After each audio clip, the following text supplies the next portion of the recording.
नमस्कार दोस्तों, मैं doctor Sumit Gupta, divine medicine and piles clinic Lucknow से। आज हम बात करेंगे कि रिकवरी के क्या साइन होते हैं फिशर में।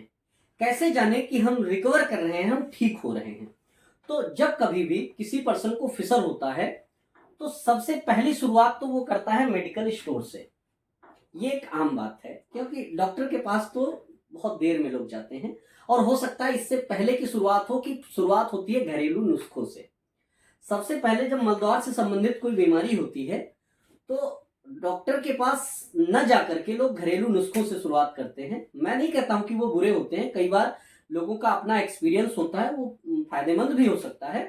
लेकिन फिलहाल अगर एक हफ्ते से ज्यादा मलद्वार से संबंधित कोई बीमारी है और एक हफ्ते तक आपने बाकी चीजें देख ली, घर में जो नुस्खे बताए गए उनको आपने अपनाया, आपको आराम नहीं मिल रहा है, तो फिर बहुत ज्यादा लंबे टाइम तक वेट एंड वॉच वाली कंडीशन नहीं करनी चाहिए।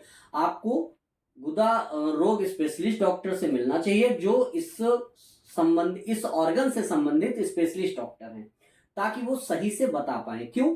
क्योंकि गुदा मार्ग से संबंधित सिर्फ पाइल्स ही नहीं है, और भी कई बीमारियां हैं।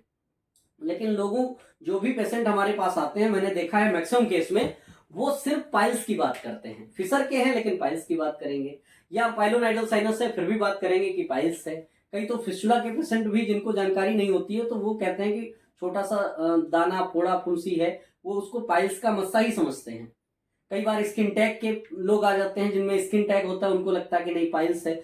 तो ऐसी कंडीशंस हैं। तो अगर कभी ऐसी बीमारी से परेशान है या कोई ऐसी दिक्कत है तो आप उसको टाले नहीं, और कह सकते हैं घरेलू नुस्खे या जो आप इधर उधर से दवाई लेके थोड़ा बहुत खा रहे हैं, इसको एक हफ्ते से ज्यादा ट्राई ना करिए।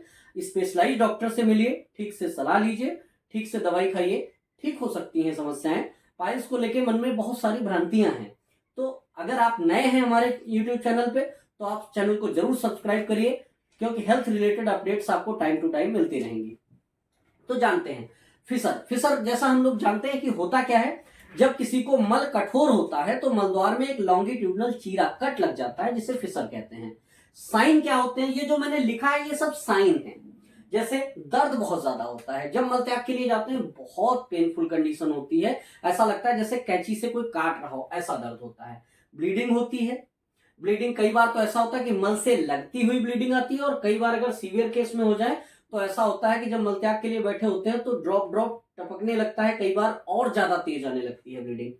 परसिस्टेंट पेन, कहने का मतलब डेफिकेशन के बाद भी काफी देर तक पेशेंट जो है वो तड़पता रहता है, परेशान रहता है, कई बार तो पूरा पूरा दिन दर्द होता रहता है।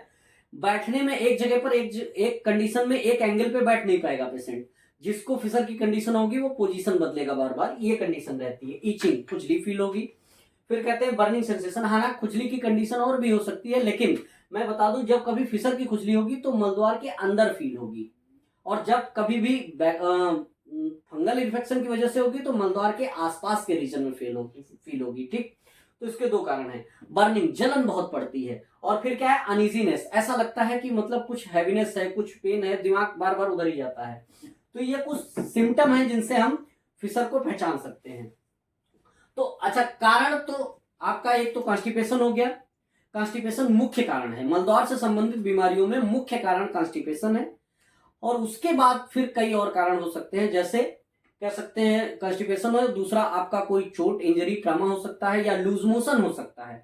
लोगों के मन में आता है कि लूज मोशन से फिशर कैसे हो सकता है। भाई, जब बार बार किसी रास्ते पर बहुत ज्यादा, किसी को दिन में 10 बार 15 बार अगर मान लो लूज मोशन हो गए, बार बार गए मोशन के लिए और फिर सफाई की, तो जाने में जो बार बार जब मोशन जाते हैं तो जो मल निकलता है वो भी फ्रिक्शन लगाता है, और उसके बाद जब सफाई करते हैं तो हाथ का फ्रिक्शन लगता है, तो इस वजह से भी फिशर हो सकता है। तो हम कैसे जानेंगे? जब हम डॉक्टर को दिखाएंगे तो हम कैसे जानेंगे कि हम रिकवर कर रहे हैं? तो जो भी कंडीशन है, अगर पेन है तो आपका पेन डॉक्टर से मिलने के बाद अगर पेन कम हो रहा है तो इसका मतलब हम रिकवरी की तरफ चल रहे हैं। ब्लीडिंग है, ब्लीडिंग में रिडक्शन हो जाए, इसका मतलब रिकवरी की तरफ चल रहे हैं। परसिस्टेंट पेन, परसिस्टेंट पेन में रिडक्शन हो जाए, इसका मतलब हम रिकवर कर रहे हैं। ठीक, ईचिंग में अगर रिडक्शन हो जाए तो हम जाने कि ये हमारी रिकवरी का साइन है।